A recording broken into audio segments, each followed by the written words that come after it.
तोर बात में मिठास जैसे गुड़ के स्वाद, तोर संग बिताए हर पल बन जाते याद। तोर बिना ये दिल रोवे दिन रात। आजा मोर संग बन जा मोर साथ। तोर संग जियब रे मोर जान, तोर बिना लागे सुनाई जहान। कसम लेथो माया के नहीं छोड़ूं तैला।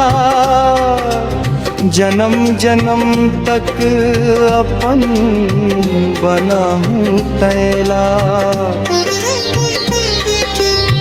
तोर संग जियब, तोर संग